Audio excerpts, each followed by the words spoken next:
Hello everyone and welcome to the comment section, the series where we take a look at the comments of the channel and go over the questions you might have, as well as cover anything that we might have missed along the way. And today we have a whole bunch of stuff from the alpha, as well as some lore from Die Rise, some things to put together, and then at the end, the cut meat game mode from TranZit that never made it into release. I hope you guys enjoy the video, and if you do, consider leaving a like down below. It helps me out a ton, and of course make sure to subscribe so you can come back for more. Without further ado, let's get into it. For our first comment today, a little while ago in a Dev Tricks and Secrets episode, we covered an early version of Origins. The date of this build was June 11, 2013, and it had some things in it that definitely are not present in the release version. One of them being, of course, this massive town in front of the church, and a whole nother generator to go with it. But it also had in front of this town, leading from the excavation site, a Flogger, just like the one that we got in Shinonuma on World at War. And of course, just like the town itself, it never made it into the release version. In fact, there really aren't any traps at all on Origins. But something I did not think about at the time is that this Flogger definitely did make its way into a version of Origins.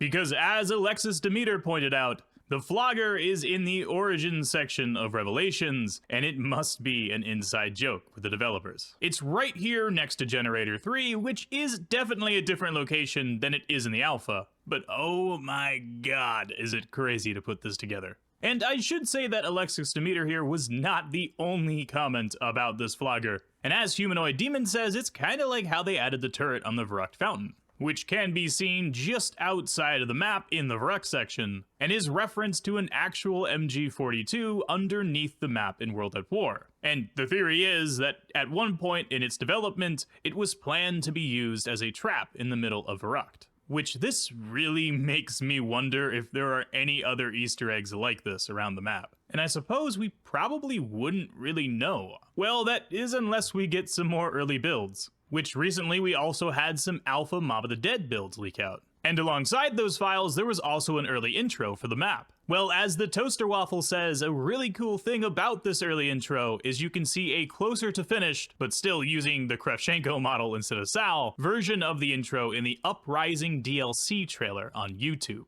Which of course was the trailer that first showed off Mob of the Dead. And sure enough, the Toaster Waffle is most certainly correct. Right around 239-240, we see one of the final scenes from the alpha intro cutscene where Kravchenko, in lieu of Sal, steps outside of the prison, only to be surrounded by zombies. And we can see that in the trailer, the animation has been worked on further, which makes a lot of sense. It could be the case that what we're seeing here is the same scene, but with the mocap animation added to it, as the motion capture is also what's shown directly before this scene in the trailer. So thank you guys for pointing this out. It is really cool to see. For our next comment today, we have one by Logan935. And he stated on the Die Rise Learning Lore video that the groans you hear are not Richthofen, and instead, they're the souls of the zombies. And it's supposed to be due to Stu's exposure to 115 via zombie flesh consumption. Which would make sense, of course, since Stu was a member of the Flesh, and in that cult, they ate the zombies, and were exposed to a large amount of 115, and that is also the reason that Stu can hear Richthofen inside of his head. And if the voice lines really are, "He lies and help me," I think there's really no way to dispute this. So I suppose let's take a real close listen and see if this is the case.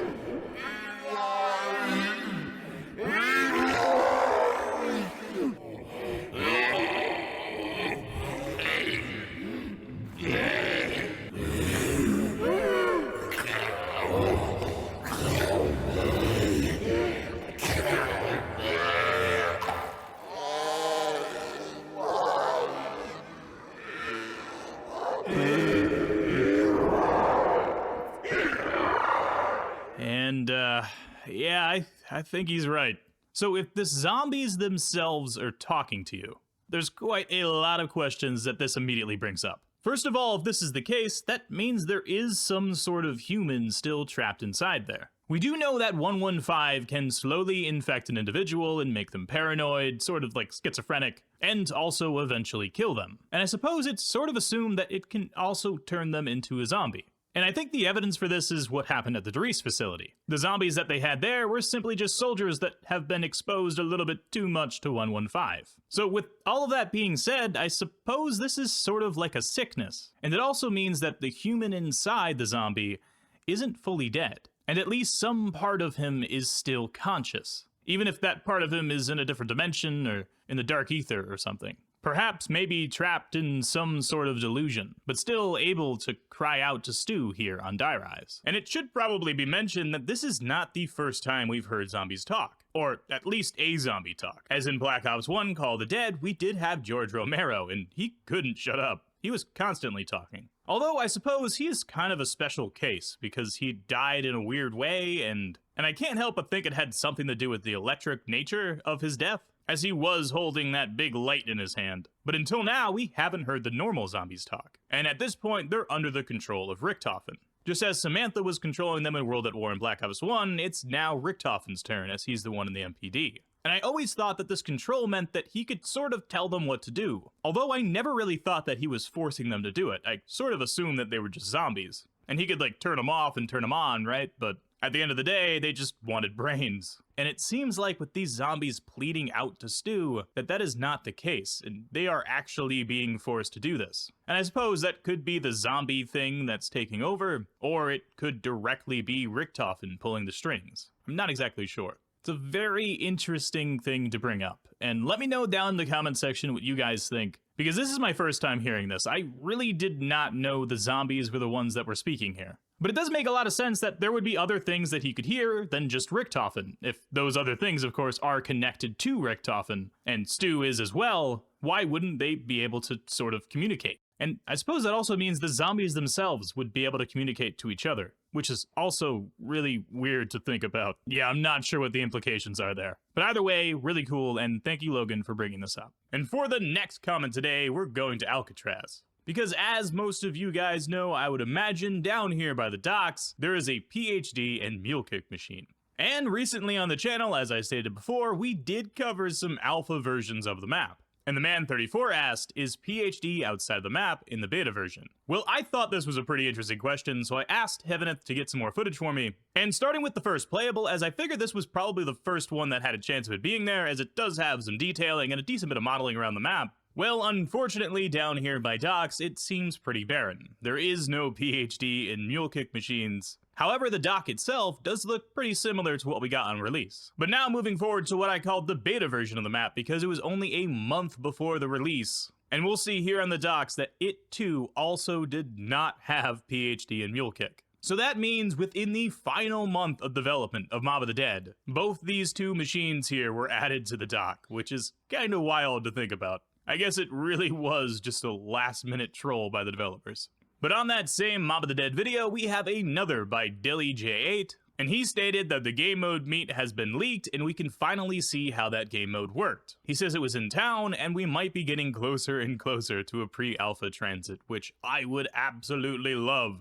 A pre-alpha TranZit build. It would be insane to see the layout because I'm pretty sure it was very different than what we got on release. A lot of console limitation stuff there. But Dilly is 100% right. We did indeed get the meat game mode, although it actually had two different locations that you could play it, not just the one in town. But I suppose we'll start with the one he's talking about, and when you load it up, you start in the middle area near town, except where the Pack-a-Punch is, there's now a fence. And interestingly enough, the fence has, like, Christmas lighting above it, so I'm wondering if they were planning on releasing this as an extra game mode for Christmas and just ended up not doing that. But that's not the only change. Obviously, there is also a Jumbotron in the air above us, and you can see that the CDC is playing against the CIA in some sort of twisted sport, I suppose. As there's power-ups floating in the air, and in the middle of the map by the fence, there's Richtofen's head to pick up. It seems that the way that this game mode worked is that the one team that had the meat, or Richtofen's head, would be gaining points. However, at the same time, the zombies would be following them and trying to kill the guy that has the meat. So obviously it's sort of a risk versus reward situation, where you would gain points while you had the meat, but you would also probably die, and if you died,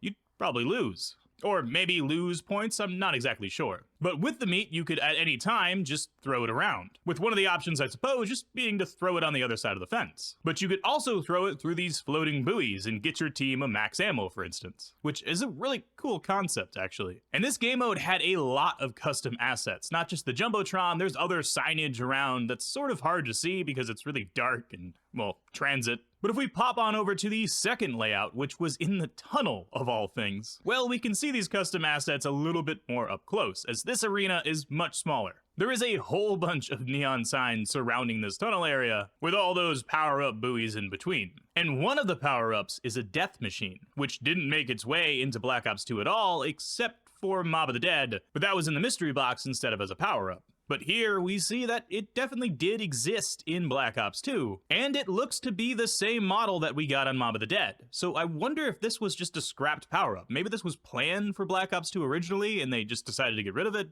And then the people working on Black Ops 2 are like, we'll throw it in the mystery box, it's kinda cool. But either way, it is really cool to see this Meet game mode finally. It definitely seems like they were gonna release this around Christmas time because of all the lights, and I'm wondering if it just wasn't finished in time, and because it was themed after Christmas, they just ended up scrapping it. Which is sort of unfortunate, because the game mode seems pretty fun, actually. Although I'm very unsure how well it worked. But that is it for me, ladies and gentlemen. I hope you guys enjoyed, and if you did, consider leaving a like down below. It helps me out a ton, and of course, make sure to subscribe so you can come back for more. And keep leaving those comments down below, because yours might be in the next episode of the comment section. There was a lot of really cool things to check out here, so thank you to all of you guys putting those comments down below. But if you want to watch more of my content, you can click one of the videos on your screen right now, but if not, I'll catch you guys in the next one. Stay awesome, and peace out.